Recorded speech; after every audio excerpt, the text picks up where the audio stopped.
Assalamualaikum warahmatullahi wabarakatuh. Jumpa lagi di channel Bang Soal Lengkap. Kali ini kita akan membahas soal UKK untuk kelas 5 semester 2 kurikulum 2013 khusus untuk mata pelajaran bahasa Indonesia. Nah, sebelum kita mulai, pastikan teman-teman lakukan like, subscribe, dan share video ini supaya teman-teman selalu mendapat info terbaru dan terupdate dari kami. Baiklah, kita mulai pembahasan soalnya. Ada tiga paragraf bacaan yang harus kita baca untuk menjawab pertanyaan dari nomor 1 sampai dengan nomor 6. Pada suatu hari, seorang pria tua berpenampilan lusuh memasuki restoran dan duduk di meja. Seorang pelayan menaruh segelas air di depannya. "Berapa harga sepiring nasi goreng?" tanya Pak tua itu. "15.000, jawab si pelayan. Pak tua menarik tangannya keluar dari saku dan menghitung sejumlah koin di dalamnya. "Berapa harga sepiring nasi goreng spesial?" tanya Pak tua bertanya lagi. Beberapa orang sedang menunggu untuk mendapatkan meja dan pelayan mulai sedikit tidak sabar. 25.000, kata pelayan tersebut dengan kasar. Pak tua menghitung koin lagi dan akhirnya mengatakan, "Saya ingin membeli sepiring nasi goreng spesial," katanya. Pelayan membawakan nasi goreng spesial pesanan Pak tua dan meletakkan tagihan di atas meja, kemudian berjalan pergi meninggalkan Pak tua. Setelah Pak tua selesai makan nasi goreng spesial, ia membayarnya di kasir dan pulang. Ketika si pelayan datang kembali untuk membersihkan meja, ia mulai mengelap meja dan kemudian menelan ludah karena apa yang dia lihat. Di meja tersebut ditempatkan rapi di samping piring kosong selembar uang 50 ribuan. Tip untuk si pelayan dari Pak tua yang tadi dia anggap menyebalkan. Oke, lanjut ke soalnya. Berilah tanda silang pada huruf A, B, C, atau D di depan jawaban yang paling benar. Nomor 1, latar tempat di dalam cerita di atas adalah titik-titik. A. Di kantin, B. Di pasar, C. Di sebuah restoran, D. Di warung nasi. Kita tahu dan membaca tadi bahwa awal-awalnya di sebuah restoran, ya, memasuki sebuah restoran berarti latarnya atau tempat terjadinya cerita tersebut adalah C. Di sebuah restoran. Lanjut ke soal nomor 2. Pelayan pada cerita di atas berwatak titik-titik. A. Ramah, B. angkuh, C. penyayang, D. dermawan. Tadi dia menganggap remeh kepada Pak tua, artinya dia bersifat angkuh. Jawabannya B.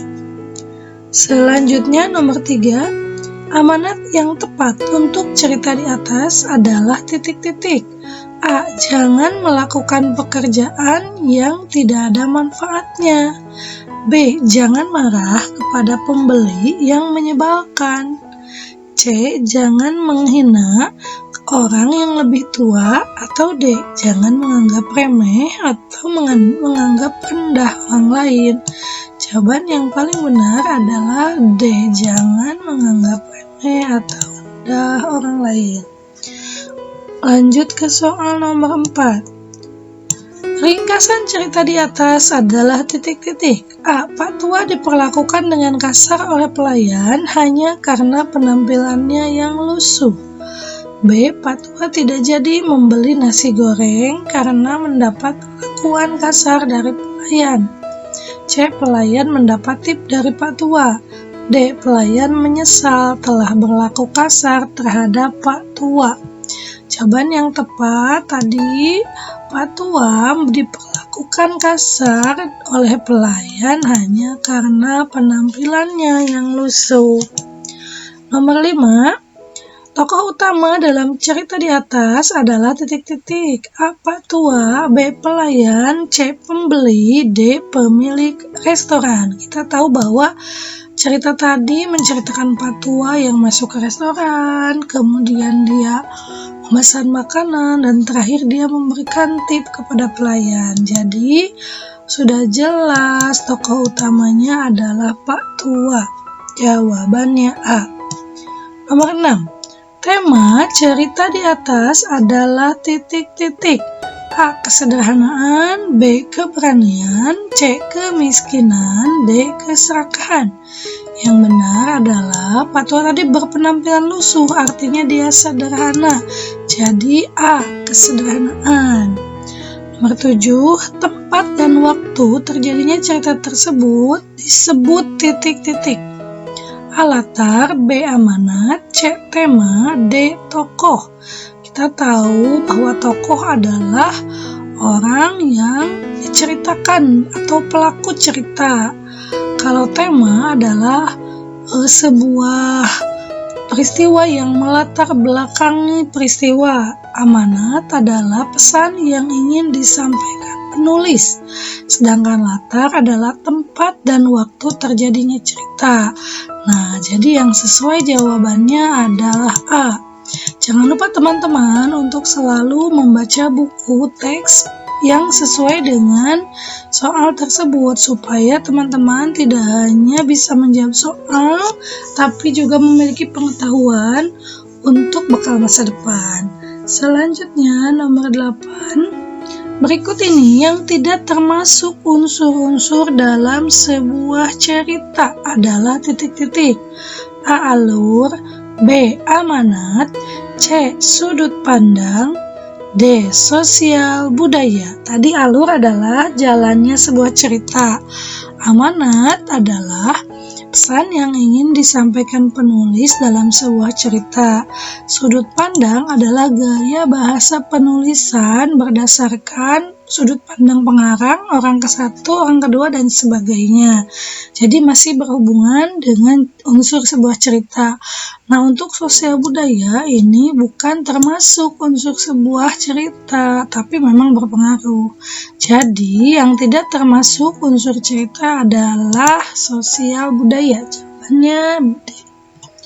Nomor 9. Tokoh cerita antagonis selalu titik-titik penonton. A. dipuji, B. disukai, C. dibenci, D. diidolakan. Antagonis artinya tokoh yang jahat dan biasanya dibenci oleh penonton.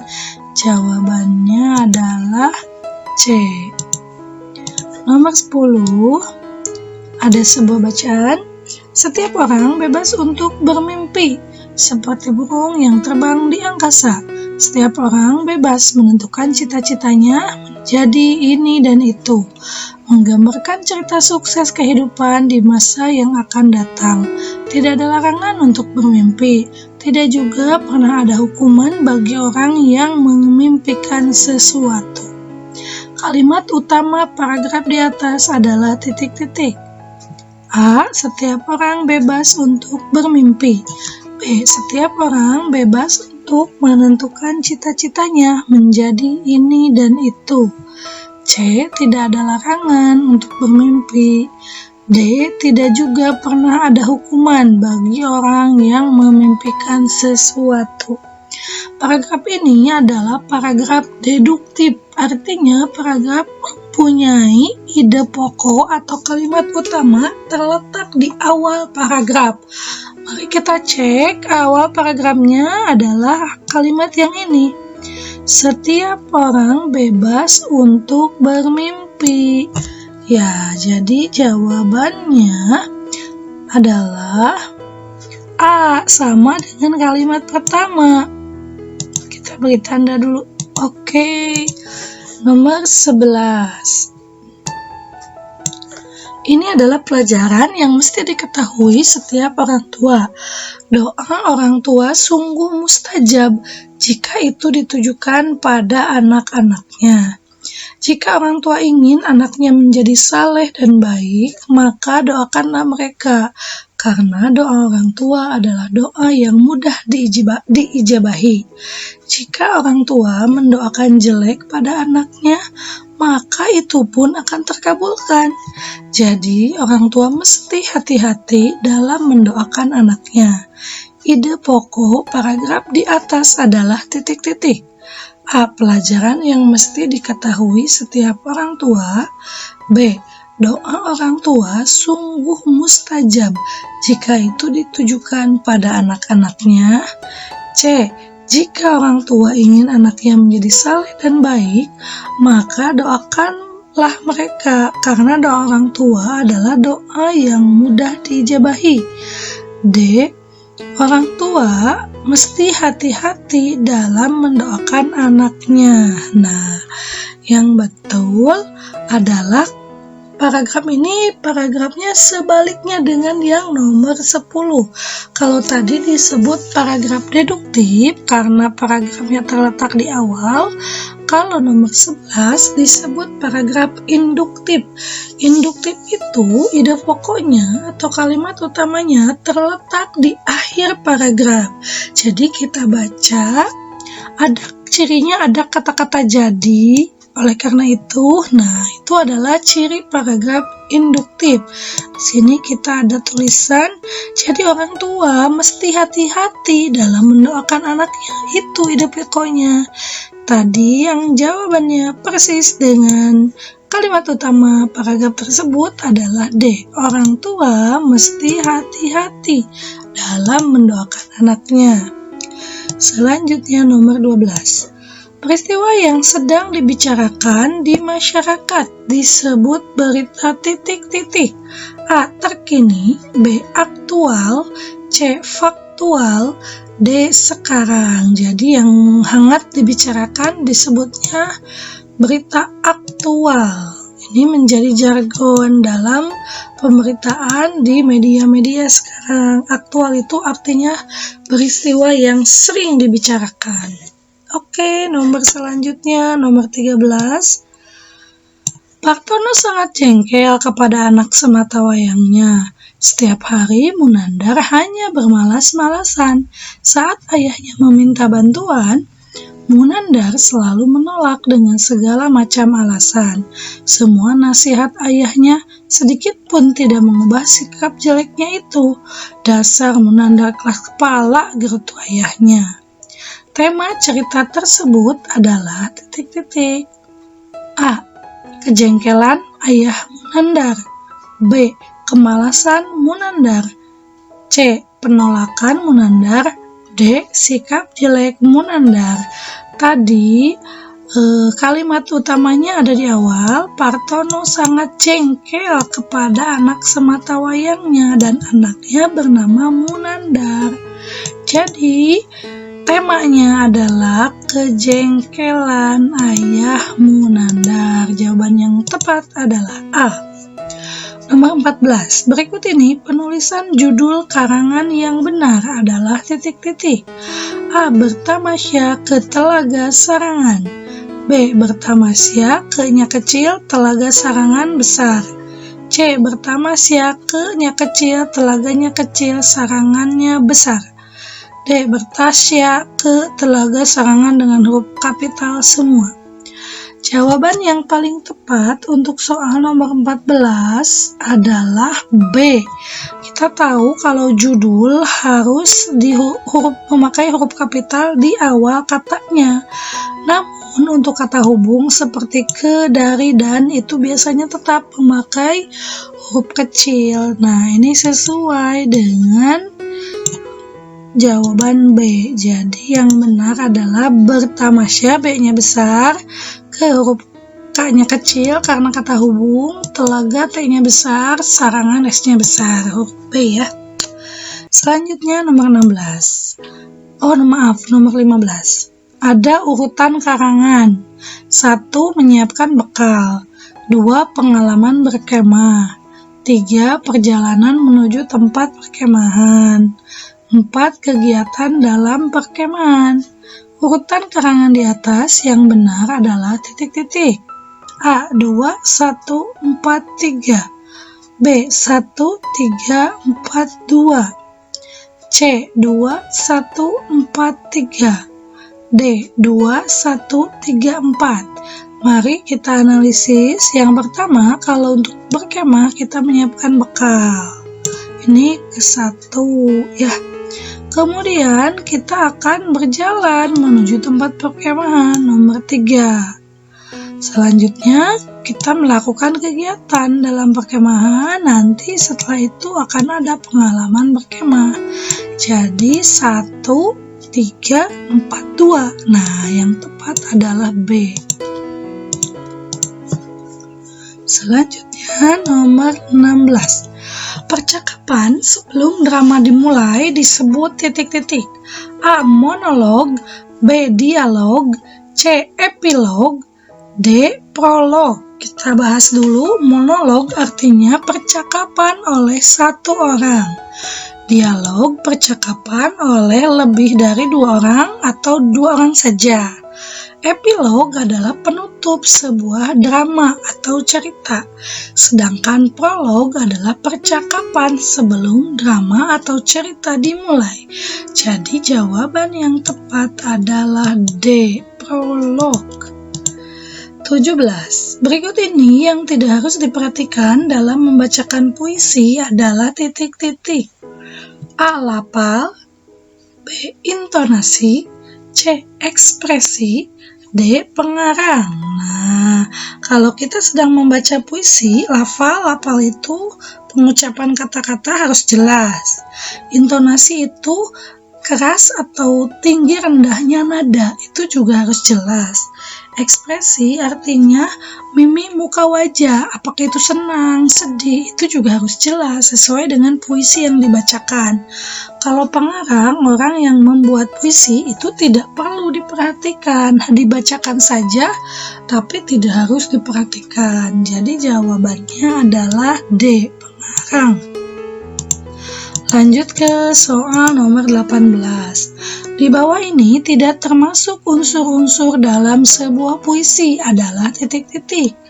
A. Rima, B. Amanat, C. Bait, D. Sosial budaya. Ini mirip dengan unsur cerita. Sosial budaya tidak berpengaruh ya. Nah, untuk mengetahui jawaban ini, kita perlu tahu juga pengertian unsur puisi. Rima adalah kesamaan huruf pada akhir kata dalam puisi. Amanat adalah pesan yang ingin disampaikan penulis. Bait adalah paragraf dalam puisi. Oke, lanjut ke soal nomor 19. Dalam sebuah cerita pasti ada perkenalan, pertikaian, dan penyelesaian yang merupakan tahap-tahap dari titik-titik. A. Alur, B. Amanat, C. Latar, D. Sajak. Nah, ini disebut dengan alur. Jawabannya A. Nomor 20. Sebuah pertunjukan drama yang pemerannya tidak berbicara, hanya melakukan gerak sebagai isyarat disebut titik-titik. A. Mimik, B. Pantomim, C. Teater, D. Opera. Jawabannya adalah pantomim. Nomor 21. Orang yang memberikan informasi ketika wawancara disebut titik-titik. A. Reporter, B. Narasumber, C. Pewawancara, D. Pengamat. Ini teman-teman harus baca buku teksnya supaya dapat jawaban yang terbaik. Di sini jawabannya adalah narasumber. 22. Kamu bilang jam tangan seperti itu saja bagus. Harga jam tanganku ini lebih mahal. Ayahku membelinya di luar negeri. Di sekolah ini hanya aku yang punya jam tangan bermerek terkenal. Sifat tokoh aku dalam kutipan cerita tersebut adalah titik-titik. A. Sabar, B. Rendah hati, C. Sombong, D. Usil. Jawabannya C. Sombong. Nomor 23. Membaca informasi dari kamus dan ensiklopedia dilakukan secara titik-titik. A. Sekilas, B. Memindai, C. Intensif, D. Sungguh-sungguh. Nah, kamus dan ensiklopedia adalah buku yang sangat tebal. Kalau kita baca satu persatu akan menghabiskan waktu yang lama. Jadi, dalam membaca informasinya seperti kita membaca resep di restoran. Jangan terlalu lama, tapi dengan cara memindai. Jawabannya B. Nomor 24. Linda memandang mentari yang berada tepat di atas kepalanya. Mungkinkah hari ini hujan? Gumamnya. Latar waktu pada kalimat drama tersebut adalah titik-titik.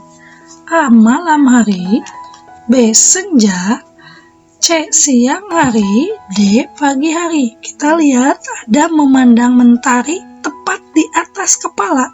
Itu menunjukkan waktu siang hari. Jadi jawabannya C. Nomor 25, nomor terakhir. Masalah yang berdasarkan kenyataan atau mengandung sebuah kebenaran disebut masalah titik-titik. A. Aktual, B. Objektif, C. Faktual, D. Rumit. Jawaban yang tepat adalah faktual, berdasarkan fakta. C ya. Oh, ternyata ini ada 30 nomor teman-teman. Jadi kita lanjutkan nomor 26. Bazar murah akan diadakan menjelang HUT Kemerdekaan Republik Indonesia. Pertanyaan yang tepat untuk jawaban di atas adalah titik-titik. A. Siapa yang mengadakan bazar murah? B. Kapan diadakan bazar murah? C. Di mana bazar murah diadakan? D. Mengapa diadakan bazar murah? Tadi akan diadakan menjelang, nah itu menyatakan waktu. Maka kata tanyana adalah kapan. B. Nomor 27. Tante Ratna, tolong sampaikan kepada ibumu kalau Tante tidak bisa ikut menjenguk Randy. Hari ini Tante sedang tidak enak badan. Faizal, baik Tante. Isi pesan yang disampaikan oleh Tante Ratna adalah titik-titik. A. Tante Ratna akan berpesan kepada Faizal. B. Tante Ratna tidak bisa ikut menjenguk Randy karena sedang tidak enak badan. C. Tante Ratna hendak menyampaikan pesan. D. Tante Ratna berpesan kepada Ibu Faizal. Ini jawaban yang tepat sesuai dengan dialog tersebut adalah B. Nomor 28. Kalimat iklan yang tepat adalah titik-titik. A. Dijual murah. Sepeda bekas berkualitas. B. Kita harus membuang sampah pada tempatnya. C. Ikan koki dipelihara di akuarium. D. Narkoba merusak moral bangsa. Kita kalau ingin membuat kalimat iklan harus dibuat dengan kalimat yang menarik. Ya, jadi yang betul adalah A. Nomor selanjutnya nomor 29. Kalimat yang mengandung imbuhan ter adalah titik-titik. A. Sejak kecil saya sudah terbiasa hidup sederhana. B. Andika murid terpandai di kelasnya. Subandi terjebak di dalam lumpur rawa-rawa. Sayang sekali makanan lezat itu terlanjur basi. Ini ternya yang biasanya kita pakai adalah ini, terpandai, artinya paling pandai. 30.